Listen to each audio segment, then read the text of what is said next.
अरविंद केजरीवाल पूरी दिल्ली में घूम घूम कर ये तो कहते हैं कि चुनावों के बाद वे पानी का बिल माफ कर देंगे, इसलिए कोई उनके बिल का भुगतान न करे, लेकिन एक बार भी गलती से ये नहीं कहते कि बिजली का बिल मत देना, चुनावों के बाद उसका बिल माफ कर दूंगा। असल में पानी का बिल माफ करने के पीछे अरविंद केजरीवाल की चालाकी है, ताकि लोगों का ध्यान बिजली के बिलों से हट जाए, क्योंकि दिल्ली में बिजली के दाम लगातार बढ़ रहे हैं और अगर केजरीवाल फिर से चुनाव जीतकर सरकार बनाते हैं तो फिर दिल्ली वालों को बिजली का तगड़ा करंट लगना तय है। अरविंद केजरीवाल की शातिर सियासत पर बीजेपी नेता बांसुरी स्वराज ने पूरी तरह से पर्दा हटा दिया। उन्होंने साफ कहा कि अगर आम आदमी पार्टी की सरकार बन गई तो एक बात तो तय है कि दिल्ली की जनता को भारी भरकम बिजली के बिलों का सामना करना पड़ेगा।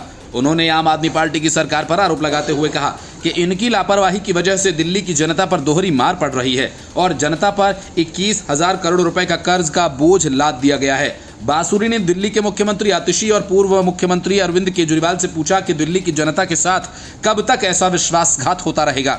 मीडिया से बात करते हुए भाजपा सांसद बांसुरी स्वराज ने कहा कि ये बात तो निश्चित है कि अगर चुनाव के बाद आम आदमी पार्टी की सरकार चुनकर आ गई तो दिल्ली की जनता को बहुत ज़्यादा बड़े और भारी बिजली के बिलों का सामना करना पड़ सकता है और आम आदमी पार्टी के कारण दिल्ली में दोहरी मार पड़ सकती है। एक तरफ तो इन्होंने रेगुलेटरी एस्टेट्स की अनुमति डिस्कॉम को दे दी और दूसरी तरफ डिस्कॉम के पास जो दिल्ली की जनता का बकाया है उसे वापस लेने में उनकी कोई दिलचस्पी नहीं। बांसुरी कहती हैं कि ये है टैरिफ पॉलिसी, सुप्रीम कोर्ट के आदेश के अनुसार, यानी दिल्ली सरकार के लिए ये एक बाध्यकारी डॉक्यूमेंट है।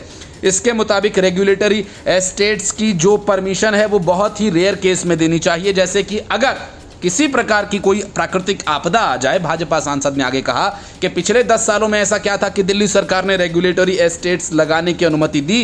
इसके साथ ही ये क्लॉज भी कहता है कि आपको इसकी रिकवरी 7 वर्ष के अंदर अंदर करनी है, लेकिन दिल्ली सरकार ने रेगुलेटरी एस्टेट्स की रिकवरी के लिए कोई कदम नहीं उठाया। इसके कारण दिल्ली की जनता पर 21,000 करोड़ रुपए का कर्ज लाद दिया। बांसुरी ने कहा उस पर दोहरी मार इसलिए है कि डिस्कॉम को जो पैसा दिल्ली सरकार को देना था, यानी जो दिल्ली की जनता का पैसा है, जो वो 26,000 करोड़ रुपए दिल्ली सरकार ने उसको रिकवर करने के लिए ठोस कदम नहीं उठाए।